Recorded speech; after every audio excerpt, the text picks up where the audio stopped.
61 question है कि निम्नलिखित प्रश्न में 4 विकल्पों में से उस विकल्प का चयन करें जो दी गई लोकोक्ति के सही अर्थ हो। बंदर क्या जाने अदरक का स्वाद, छिपे ढंग से चाल चलना या बुद्धि भ्रष्ट होना, चालाकी से काम करना या मूर्ख को गुण की फर्क ना होना। तो डी सही है कि बंदर क्या जाने अदरक का स्वाद मतलब मूर्ख को गुण की फर्क ना होना इसका सही विकल्प है। तो ऐसे वाक्यांश जो सामान्य अर्थ का बोध न कराकर किसी विलक्षण अर्थ की प्रतीति कराए मुहावरा कहलाता है। मुहावरा जो है अरबी भाषा का शब्द है। हिंदी में प्रचलित अगर मुहावरे देखें तो अक्ल का पत्थर पड़ना का अर्थ होगा कि बुद्धि क्या होना, भ्रष्ट होना। अक्ल पर पत्थर पड़ना, बुद्धि भ्रष्ट होना। टेढ़ी उंगली से घी निकालना मतलब बलपूर्वक काम निकालना। आठ आंसू रोना, बुरी तरह पछताना। घड़ों पानी पड़ जाना, अत्यंत लज्जित होना। और कलम तोड़ना, बढ़िया लिखना। तिल का ताड़ करना, छोटी सी बात को बढ़ा देना। 62 क्वेश्चन है कि चिरजीवो जोरी जुरै क्यों न सने गंभीर, को घटिए वृषभानुजा वे हलधर के वीर। निम्न पंक्ति में कौन सी शब्द शक्ति है? रूढ़ी लक्षणा, अभिधाय शब्द शक्ति, व्यंजना शब्द शक्ति, प्रयोजनवती लक्षणा। तो ये व्यंजना शब्द शक्ति है कि चिरजीवो जोरी जुरै क्यों न सने गंभीर, को घटी ये वृषभानुजा वे हलधर के वीर। तो यह पंक्ति व्यंजना शब्द शक्ति है। शब्द या शब्द समूह में जो अर्थ छिपा होता है उसे प्रकाशित करने वाली शक्ति का नाम शब्द शक्ति है। शब्द शक्तियों के 3 भेद हैं। पहला नंबर अभिधाय शब्द शक्ति, लक्षणा शब्द शक्ति, व्यंजना शब्द शक्ति। व्यंजना शब्द शक्ति क्या होती है? शब्द के जिस व्यापार से मुख्य और लक्ष्य अर्थ से भिन्न अर्थ की प्रतीति हो उसे क्या कहते हैं? व्यंजना शब्द शक्ति कहते हैं। अगला क्वेश्चन है कि अपनी डफली अपना बजाना मुहावरा है कि अपनी डफली आप बजाना। तो अपने मन की करना या बुरी तरह पछताना, हृदय में समाना या अपना हाल बताना। तो अपनी डफली आप बजाना ये सही है, इसका सही जवाब अपने मन की करना जो है अपनी डफली आप बजाना। मुहावरा शब्द मूलतः अरबी भाषा का शब्द है जिसका शाब्दिक अर्थ क्या होता है? अभ्यास करना होता है। मुहावरा शब्द उर्दू में मुहाविरा और हिंदी में मुहावरा बनकर प्रयुक्त होता है। हिंदी में प्रचलित मुहावरा बाछे खिलना मतलब अत्यंत प्रसन्न होना, सर्द हो जाना, डरना या मरना। कान देना मतलब ध्यान से सुनना, बात तक न पूछना मतलब आदर न करना, गर्दन पर सवार होना मतलब पीछा न छोड़ना। अगला क्वेश्चन है कि मुहावरा है कि आग पर लौटना, दूसरों में झगड़ा करा के अलग हो जाना, ईर्ष्या से जलना, क्रोध को और भड़काना, खतरा मोल न लेना। तो आग पर लौटना का अर्थ क्या होगा? तो इसमें से बी सही है कि ईर्ष्या से जलना जो है आग पर लौटना है। तो हिंदी में प्रचलित मुहावरे की बात करें तो बात की बात में तो अतिशीघ्र सिर चढ़ाना मतलब अयोग्य व्यक्ति को अत्यधिक महत्व देकर अपने ऊपर मुसीबत मोल लेना। दांत काटी रोटी तो गहरी दोस्ती, सिर भारी होना तो सिर में दर्द होना, रंग जमाना मतलब धाक जमाना। अगला क्वेश्चन है निम्नलिखित शब्दों में से उस शब्द को चुनिए जिसमें उचित स्थान पर अनुस्वार का प्रयोग हुआ है। तो ध्वनियाँ, संशोधन, संयुक्त, गणतंत्र। तो सी सही है, संयुक्त जो है शब्द में उचित स्थान पर अनुस्वार का प्रयोग हुआ है।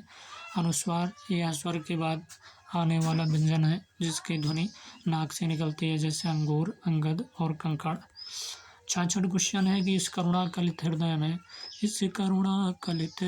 में हम विकल रागिनी बजती। इस पंक्ति में कौन सा अलंकार है? श्लेष अलंकार, यमक अलंकार, वक्रोक्ति अलंकार, अनुप्रास अलंकार।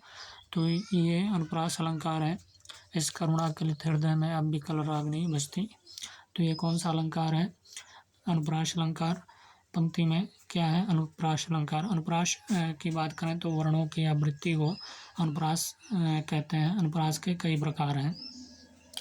तो 6 का अनुप्रास जहाँ स्वरूप और क्रम से अनेक व्यंजनों की आवृत्ति एक बार हो। तो जैसे जहाँ स्वरूप और क्रम से अनेक व्यंजनों की आवृत्ति एक बार हो, जैसे बंधो गुरुपद पदों परागा, सुरुचि सुवास सरस अनुरागा, ये 6 का अनुप्रास है। वृत्त अनुप्रास किसे कहते हैं? तो जहाँ किसी वर्ण की आवृत्ति वृत्तियों के अनुसार हो वहाँ वृत्ति अनुप्रास अलंकार होता है। उदाहरण के लिए रघुनंद आनंद कंद कौशल चंद दशरथ नंदनम। तो लाटानुप्रास क्या है? जब ऐसे शब्द या वाक्य दोबारा आते हैं जिनका सामान्य अर्थ तो एक ही होता है, किंतु जो है अन्वय करने पर पूरी उक्ति का अर्थ बदल जाता है, वहाँ क्या होता है? लाटानुप्रास होता है।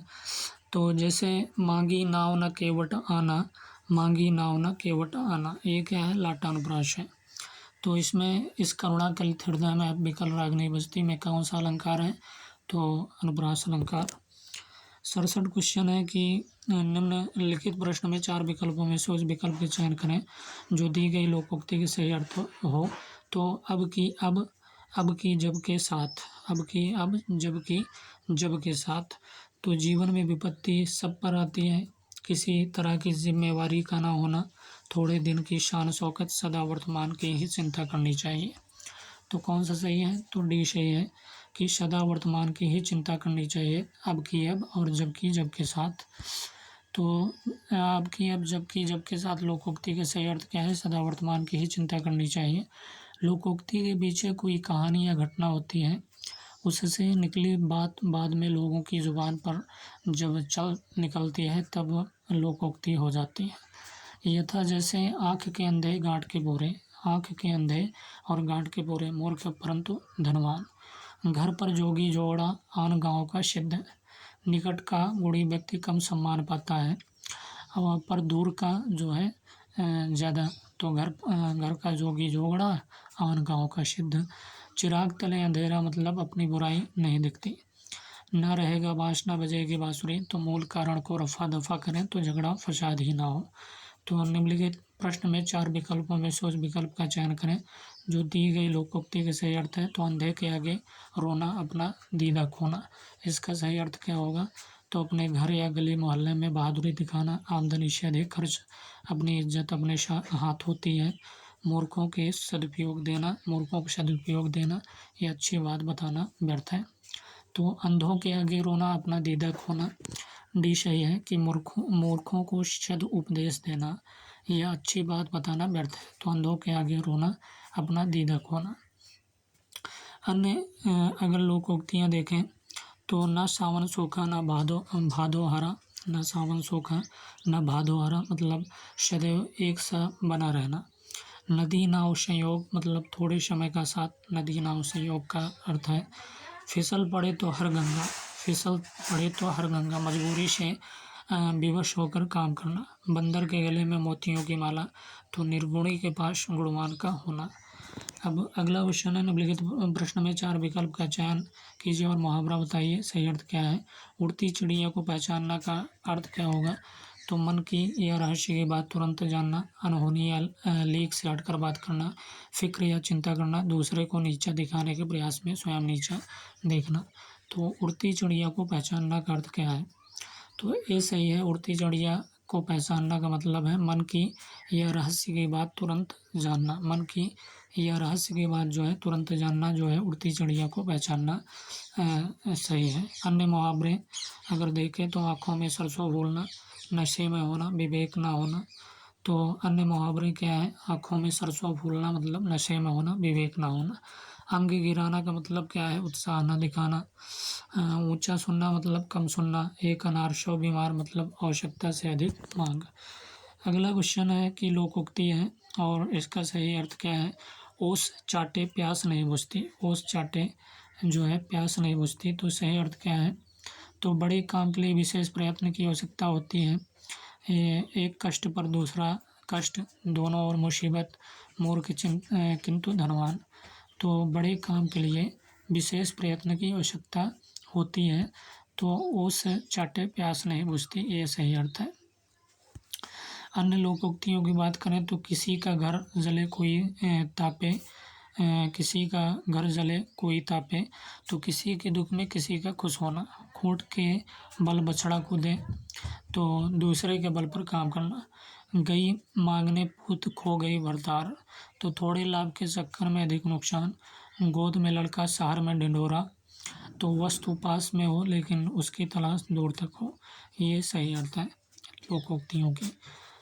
71 क्वेश्चन है कि उधर गरजती सिंधु लहरियाँ कुटिल काल के जालों सी, चली आ रही फेन उगलती फन फैलाए ब्यालों सी। पंक्ति में कौन सा रस है? उधर गरजती सिंधु लहरियाँ कुटिल काल के जालों सी, चली आ रही फेन उगलती फन फैलाए ब्यालों सी। तो अद्भुत रस है, भयानक रस, करुण रस या बीभत्स रस। तो ये भयानक रस है। उपयुक्त पंक्ति में क्या है? भयानक रस किसी भयानक दृश्य को देखने से उत्पन्न भय की परिपक्व अवस्था को भयानक रस कहते हैं। भरत मुनि नाट्यशास्त्र इनकी रचना है और इसमें विभावा, अनुभाव, व्यभिचारी संयोग, दृश्य निष्पत्ति भरत मुनि ने 8 ही रस माने हैं। शांत रस 9वां रस माना गया है। 10वें रस के रूप में वात्सल्य रस माना जाता है। 72 क्वेश्चन है कि मैं सुकुमारी नाथ वन जोगू, तुम्हें उचित तप में तुम्हें उचित तप मोह कहाँ भोगू। तो में कौन सा शब्द शक्ति है? अभिधा है, आर्थी व्यंजना है, शाब्दी व्यंजना, प्रयोजनवती लक्षणा।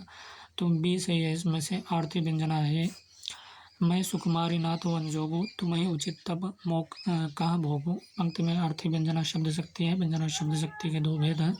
पहला नंबर शाब्दी व्यंजना, जहाँ व्यंजना शब्द विशेष के कारण उत्पन्न होती है वहाँ शाब्दी व्यंजना होती है। यह 2 प्रकार के हैं। पहला नंबर अभिधामूलक शाब्दी व्यंजना और दूसरा नंबर लक्षणामूलक शाब्दी व्यंजना। आर्थी व्यंजना किसे कहते हैं? तो जहाँ व्यंजना शब्द विशेष पर आधारित न होकर अर्थ पर आधारित होती है उसे आर्थी व्यंजना कहते हैं। अगले क्वेश्चन की बात करेंगे तो निम्नलिखित प्रश्न में 4 विकल्प हैं, उस विकल्प का चयन करें जो मुहावरे का सही अर्थ। तो अंजर पंजर ढीला होना मतलब तर्क करना या टाल मटोल करना, अनाड़ी आदमी को सफलता प्राप्त होना, मौत निकट आना, शरीर शिथिल होना या बहुत थक जाना। तो अंजर पंजर ढीला होना का मतलब है शरीर शिथिल होना या बहुत थक जाना, ये सही है। अन्य मुहावरों के अर्थ देखें तो अगर मगर करना मतलब तर्क करना या टाल मटोल करना, अगर मगर करना। अंधे के हाथ बटेर लगना मतलब अनाड़ी आदमी को सफलता प्राप्त होना। अंतिम घड़ी आना मतलब मौत निकट जो है आना। अगला क्वेश्चन है संविधान के किस अनुच्छेद के तहत हिंदी को संघ की राजभाषा घोषित किया गया? अनुच्छेद 343, 340, 342, 341। तो अनुच्छेद 343 के तहत हिंदी को संघ की राजभाषा घोषित किया गया। संविधान सभा ने लंबी चर्चा के बाद 14 सितंबर 1949 ईस्वी को हिंदी को भारत की राजभाषा स्वीकार किया गया। संविधान में अनुच्छेद 343 से 351 तक राजभाषा के संबंध में व्यवस्था की गई। इसकी स्मृति को ताज़ा रखने के लिए 14 सितंबर का दिन प्रतिवर्ष जो है हिंदी दिवस के रूप में मनाया जाता है।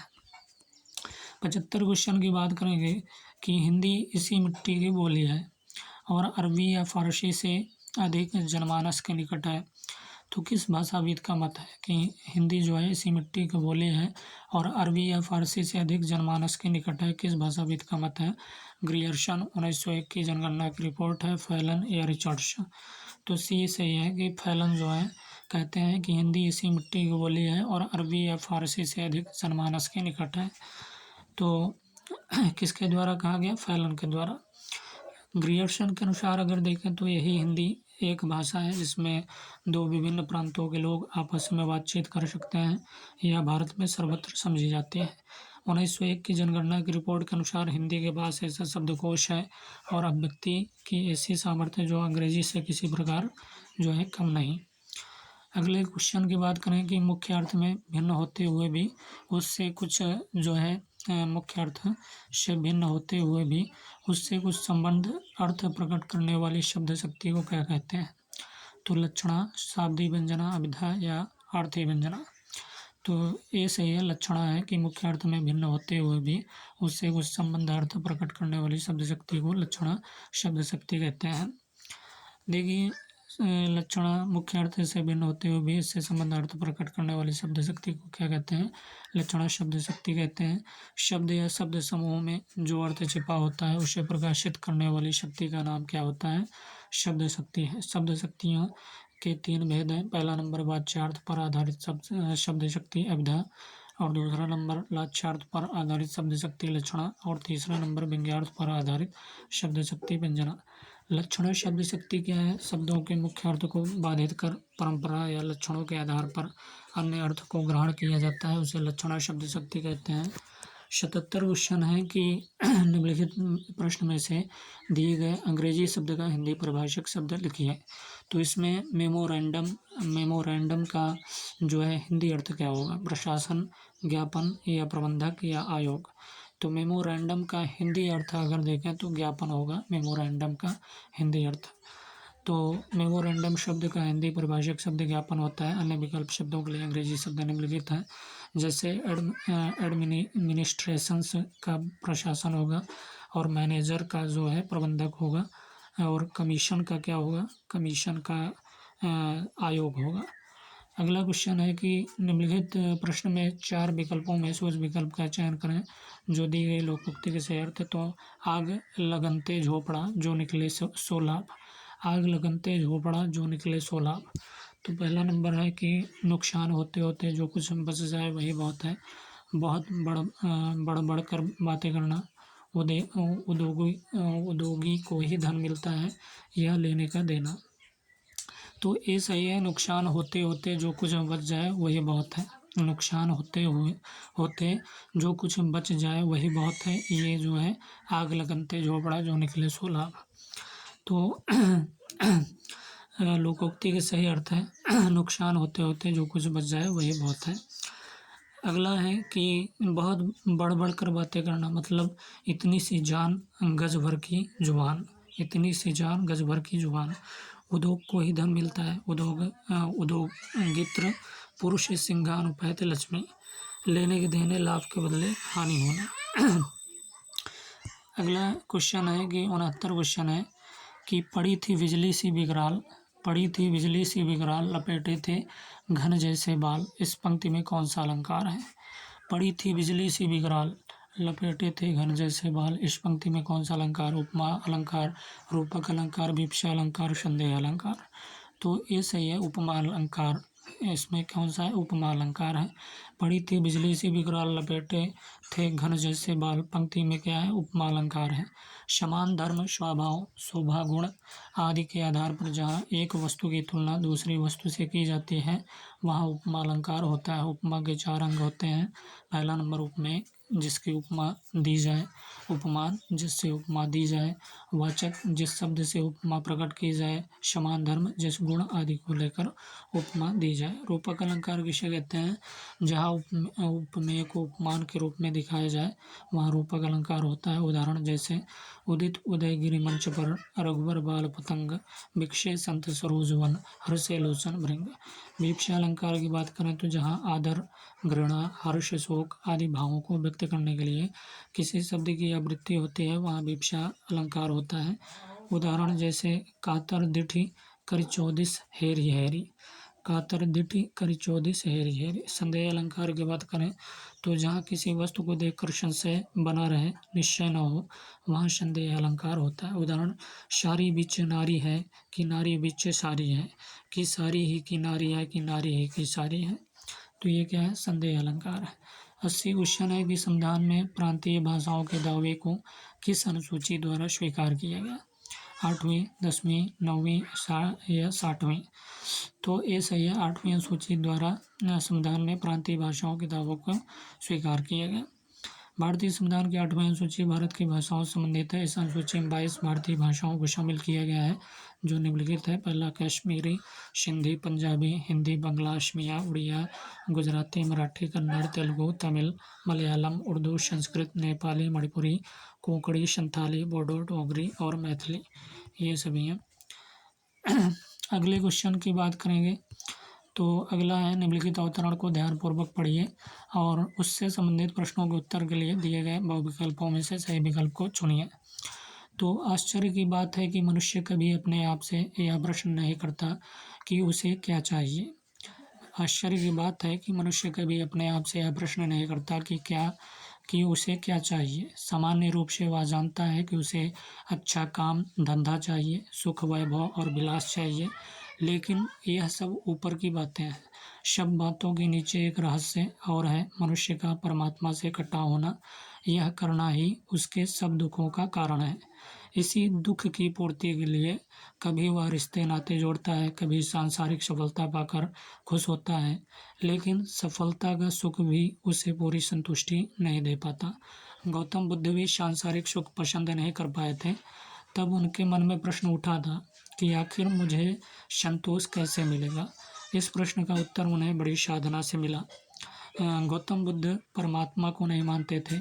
उन्होंने यह निष्कर्ष निकाला कि करुणा से मानव जीवन सुखी हो सकता है। उन्होंने यह निष्कर्ष निकाला कि करुणा से जो है मानव जीवन सुखी हो सकता है।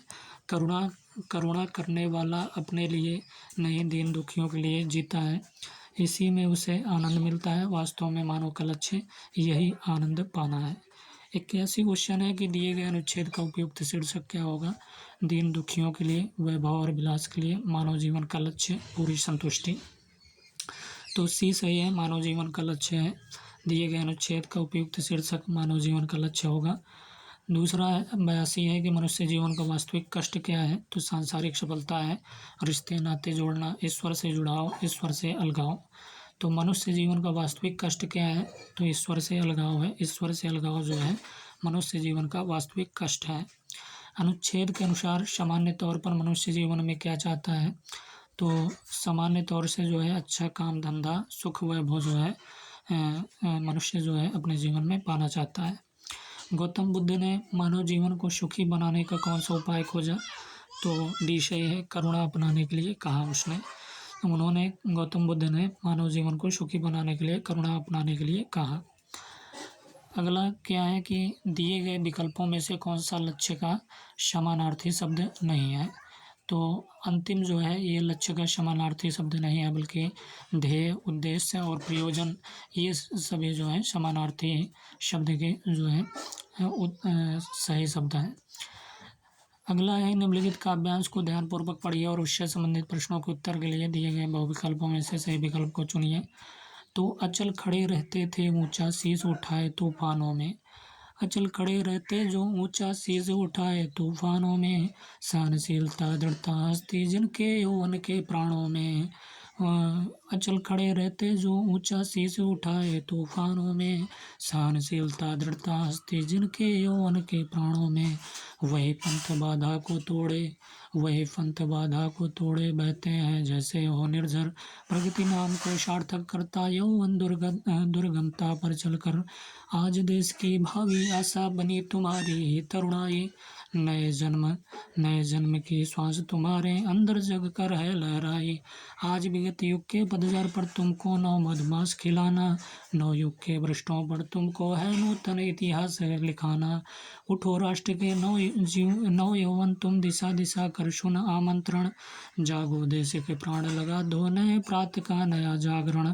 आज विश्व को यह दिखला दो, हम में भी जागी तरुणाई, नए किरण की नई चेतना में हमने भी ली अंगड़ाई।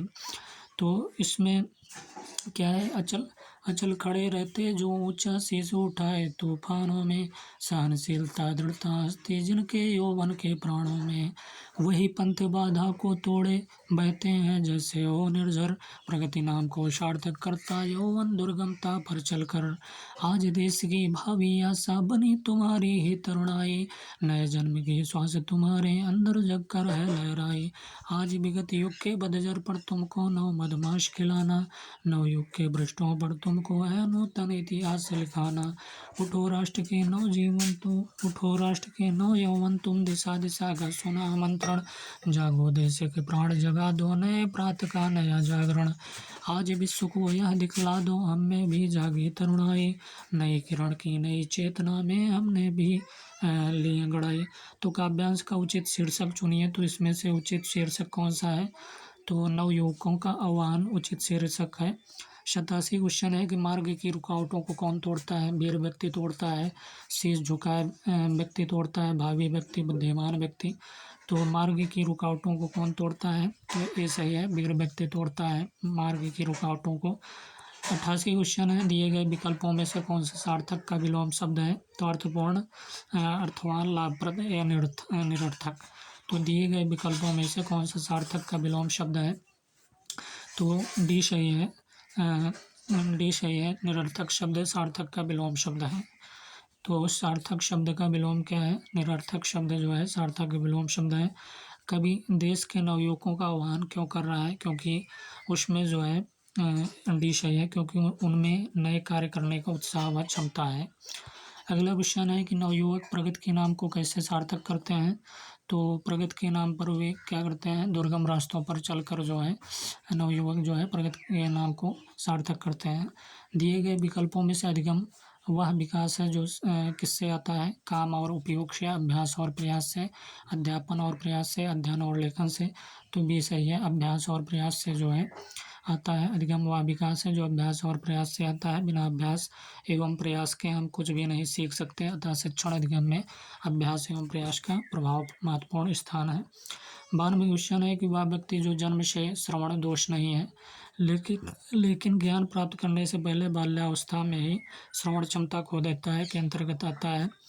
तो ये सही है, पूर्वभाषी बधिरता है। वह व्यक्ति जिसे जन्म से श्रवण दोष नहीं है लेकिन ज्ञान प्राप्त करने से पहले बाल्यावस्था में ही श्रवण क्षमता खो देता है, यह दोष पूर्वभाषी बधिरता के अंतर्गत आता है। पूर्वभाषी बधिरता उसे कहते हैं जब बालक बोलना सीखने के पहले ही बहरा हो जाए। तो किस रंग को पुल्लिंग माना जाता है? तो नीला रंग को धूसर या गुलाबी या लाल रंग को पुल्लिंग माना जाता है। तो ये सही है, नीला रंग को जो है पुल्लिंग माना जाता है। धूसर एवं लाल रंग को भी पुल्लिंग माना जाता है, जबकि गुलाबी रंग जो है स्त्रीलिंग है। नोट है कि आयोग के द्वारा नीला रंग को ही पुल्लिंग माना गया है। तो वृद्धि किसको संदर्भित करता है? व्यवहार को, ऊंचाई, भार में वृद्धि या संरचनात्मक और शारीरिक परिवर्तन, अपरिपक्वता। तो वृद्धि जो है सी से संरचनात्मक और शारीरिक परिवर्तन को संदर्भित करते हैं। वृद्धि संरचनात्मक और शारीरिक परिवर्तन को संदर्भित करता है। वृद्धि एक निश्चित समय तक चलने वाली प्रक्रिया है, जबकि विकास जो है जीवन पर्यंत चलने वाली प्रक्रिया है। कला में कौन सा तत्व शामिल है? तो विकास, कौशल, प्रसन्नता, प्रतिभा। तो सही क्या है कि कौशल जो है ये कला के तत्व में शामिल है। कौशल कला का तत्व है, जबकि विकास, प्रसन्नता, प्रतिभा मानव स्वभाव एवं अवस्थाएं हैं। किस प्रकार के उपकरण और तकनीकी जो है कक्षा आकलन में नहीं आएंगे? तो जहाँ सूची, अवलोकन, खेल या संविभाग। तो सी सही है, खेल जो है तकनीक कक्षा आकलन में नहीं आएंगे। खेल उपकरण और तकनीक कक्षा आकलन का तरीका नहीं, जबकि जांच, सूची, अवलोकन एवं संविभाग कक्षा जो है आकलन के उपयोग के तरीके हैं। निम्नलिखित में से कौन सा भाषा अधिगम का मौलिक कौशल नहीं है? तो बोलना, देखना, लेखन, अध्ययन। तो बी से है, देखना जो है कौशल नहीं है, मौलिक अधिगम का मौलिक कौशल नहीं है, बल्कि बोलना, लेखन, अध्ययन ये सभी हैं। देखना भाषा अधिगम का मौलिक कौशल नहीं है, जबकि बोलना, लेखन, अध्ययन भाषा कौशल है। भाषा कौशल 4 होते हैं: बोलना, पढ़ना, लिखना एवं सुनना। सुनना, बोलना, अध्ययन, लेखन ये कौशल में सुधार करने के लिए है। रचनात्मक भाषा कौशल, अवलोकन कौशल, नेतृत्व। तो बी से है, भाषा कौशल जो है सुनना, बोलना, अध्ययन, लेखन ये कौशल जो है सुधार करने के लिए है। एक समावेशी विद्यालय की विशेषता क्या नहीं होनी चाहिए? तो सी से है, असहयोगी व्यवहार जो है ये नहीं होनी चाहिए। असहयोगी व्यवहार समावेशी विद्यालय की विशेषता नहीं होनी चाहिए, जबकि स्वागत, आवृत्ति, माता पिता की भागीदारी और विद्यालय वातावरण समावेशी विद्यालय की विशेषता है। समावेशी शिक्षा उस शिक्षण प्रणाली को कहते हैं जिसमें एक सामान्य छात्र तथा शारीरिक रूप से जो है अक्षम दिव्यांग बालक एक साथ बैठकर शिक्षा ग्रहण करें। कौन सी मौलिक प्रक्रिया है जिसमें योजना, कार्यान्वयन और मूल्यांकन शामिल है? तो कंप्यूटिंग, अध्यापन, विचारशील अधिगम। तो बी सही है, अध्यापन जो है मौलिक प्रक्रिया है जिसमें योजना, कार्यान्वयन और मूल्यांकन शामिल है। अध्यापन क्या है? वह मौलिक प्रक्रिया जिसमें योजना, कार्यान्वयन और मूल्यांकन शामिल है। कंप्यूटिंग विचारशील एवं अधिगम जो है असंगत विकल्प है।